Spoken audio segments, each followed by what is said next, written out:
Okay, but when you're doing these things at home, like these scenarios where you're practicing the circles and stuff, you're trying to think, like, what would I do if this stuff happened out on the trail? Exactly. So, because it's very easy to get their head down and make circles at home, but not when something exciting has happened. So if you're at the trailer waiting for your friends and your horse wanted to move and he was very excited, you don't want to leave them because then their horses will turn nuts thinking they're being let. But you want to bring your horse's head down and just calmly walk some circles, staying near them, so that way their horses don't get upset, but your horse gets to move its feet to disperse some energy.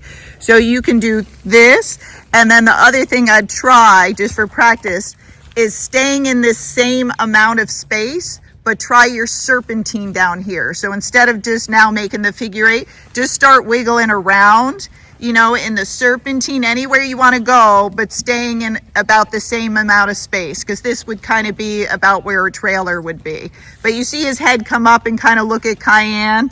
So when his head comes up, think in your brain, like, I'm not at Gaze, I'm in a parking lot. I got to get his head back down and get him paying back attention on me. And that way, the more you practice like little scenarios, when it actually happens, it won't be as scary, because you've practiced it so many times and you're like, I can do it. It just might take a couple minutes till I get him calm back down. And then the other thing is, if their energy comes way up, like the amount of pressure on the bit has to be stronger to get his attention back. Right. So not so much your energy. You want to stay calm, but you put more pressure to get them thinking about you. What I'm remembering is, yeah, you can put more pressure on the bit, but not in a stressed out way. Right. Yes. And then again, anytime they give or put the head down, you want to release, so it's give and take and not just confinement. Because if we just hold, then they want to get away. And I always say to people, it's like, I got a spider and I'm holding it, and your friend is keeping you right in front of me. It freaks you out. I go, versus if you're standing there and you know you can run away. Right. So I tell people, you want to give and take and not just hold, because the horse feels confined and then they get worse instead of better. But it's finding, when can I release where they're not going to take off on me. I've been practicing that with, keeping his head down, but trying to notice when he does it so I can release. Yes, but it takes time. It's got to be annoying. Yes, but that's okay. So there, his head was coming up a little, but not too bad. Yep. But bringing the head down, the sneezing, lowering, licking, those are all signs that they're starting to think instead of just reacting to things. So sometimes you got to just stay in that area and keep doing it until their brain comes back, and that's the hardest part. Because then everybody gets on and just takes off. And so then it brings it right back up. So you're trying to get them as calm as you can before you leave, and then you can always leave the trailer and stuff with energy, which helps get rid of it, but you don't want to, some people gallop away, and that's too much. That brings their adrenaline up. Yes. Okay, so now I'd go into your circle down here, and then let's walk over the poles the first time. Yeah. So everything looks pretty good. The only thing I do is not push on them with your leg, but bring your leg back just a little bit. Yep. It's hard, but again, sometimes if the leg keeps going forward, I tell people, like, scoot up in the front of the saddle, because maybe you've pushed yourself back. Yes. Because if you push yourself back, then the leg will go forward. So I tell people, you might have to keep pushing yourself up in the front a little bit. The poles here, think of sitting up. You're going to kind of hold him over that last pole so he can't speed up, bend him. See, the bend's still too late. Now stop and back him up. Yep. Oh. Now just stop. Don't look down. Just back up a couple of steps. Yep. And then come right back towards me and go through the 3 poles and do it again. But lean back a little bit. Breathe. Yep. Open your mouth and breathe. Bring your energy back down, because it's good you look intent, like you're gonna do it. But if you get too tense, he's gonna get faster. Yeah, he did. Yes. So you wanna, and that turn is still not good right here. Okay, so I gotta turn quicker or let it go later? Well, start pulling his head left now. Okay, so stop for a second. Stop him. It's just to keep his head there. So it can be relaxed, but if it comes up, you ask him to bring it back down, then relax again, and just keep doing it while we just sit here. Yep. But again, anytime it's down, you be very light with your fingers, but ready to hold it if he does something goofy. Yeah.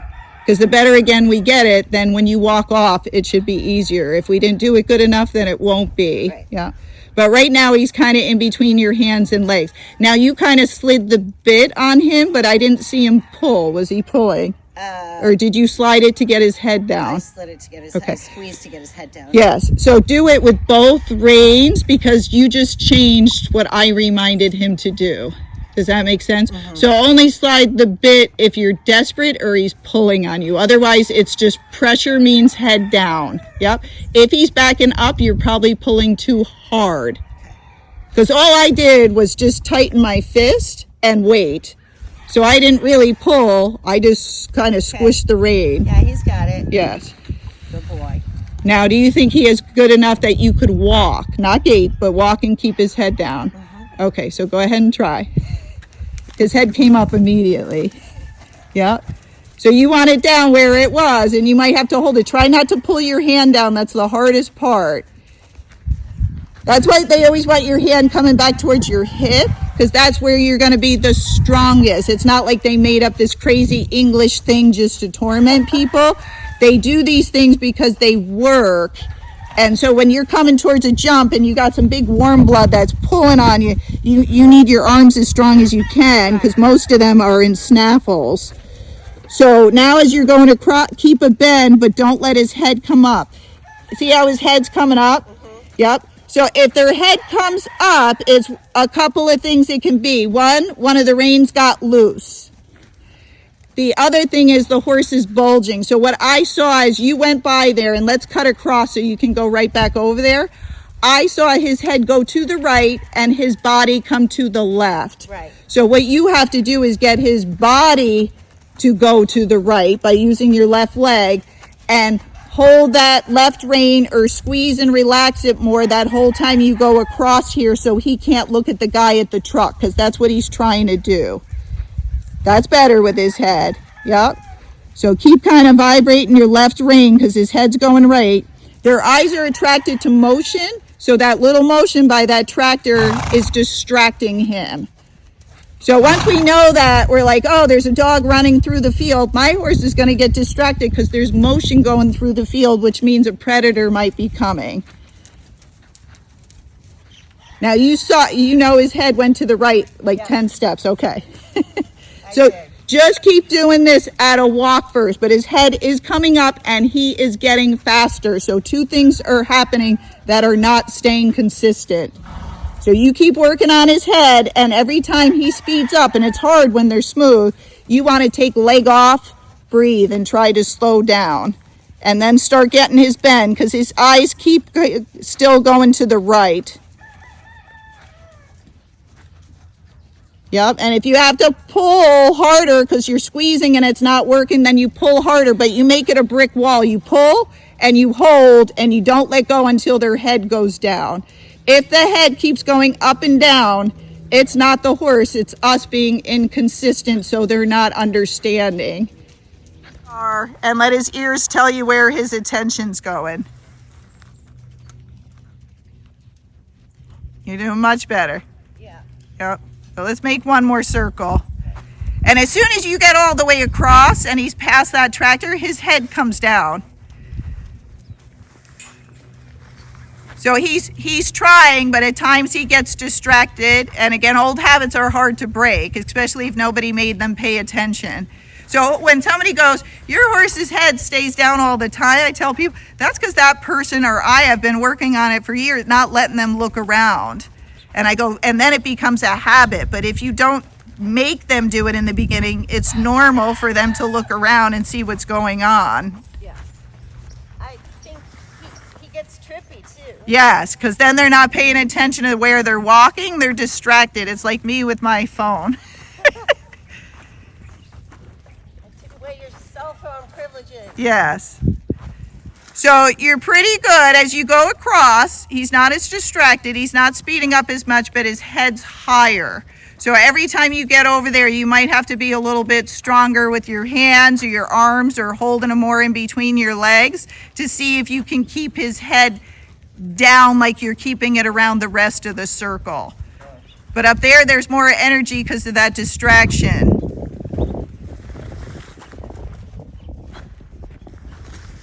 Yeah, and even when you take the turn, just, you know, think of breathing in and out through your mouth the whole way you go across and take that turn, because that'll keep your body relaxed, just letting them know, like, I know that guy's getting up and down and disappearing and you can't see him that well, but we're fine. We're good. Don't worry about him. I got you. Very good. That was great. Yep, so do it one more time because we want to make sure it wasn't a fluke. And then we'll give you a break. But not let him trot. So again, we want it down a little further if possible. But then if he gets trotty, I'm going to say lift it back up. So try to bring it a little lower than it is and get a little bit more left bend. Breathe. Slide the bit if he's pulling you. So that speed's better. And then we just want to try to get his head down more. Your right arm is kind of flopping up. Now he's picking up speed. So breathe, a little less leg. Make sure you're not squeezing your butt or anything. Still go a little slower. It's smooth, which is nice, but it's faster and his head is up. So we want him to do it kind of in between. Now get his head up because he's trotting. Hold him, push him, and lift his head up. And then keep going. So if he falls into a trot, you just kind of hug him with your body and push him forward again. Now he's almost half cantering and doing that gait elope. So you got to slow it down a little bit more. Yeah. Be careful. He's falling in. As you're saying good, he's getting more relaxed. And then he went into his trot. So say it in your brain, but not out loud. And see if that works. Yep. And then a little bit more left bend. And raise your hand like 2 inches. Yep. Still more left bend. Yeah. Good. Good. Don't let his head go lower. Hold him and squeeze and go forward. He'll come back out of it. Get his head up. Get his head up. Lean back. Get his head up. Yep. Pop one hand towards the sky when we need his head up. There you go. You got it back. That's okay. Now it's a little bouncy just because he's pacing and cantering a little. So a little slower. Good. Now as he's getting tired, he's getting more trotty, so now we can't let him bring his head down. So keep it up. We'll go around again. Get a little bit more left bend, and the next time you think it's smooth and good, stop and we'll give him a break because we know he's getting tired because he's telling us that by trotting. It's a little bumpy, so a little more left bend. Squeeze and relax, and just keep his head there, not any lower. Good. That's okay. And then give him a break so he can stand on a loose rein. So we were trying to get his head down just, you know, to get him in a better frame.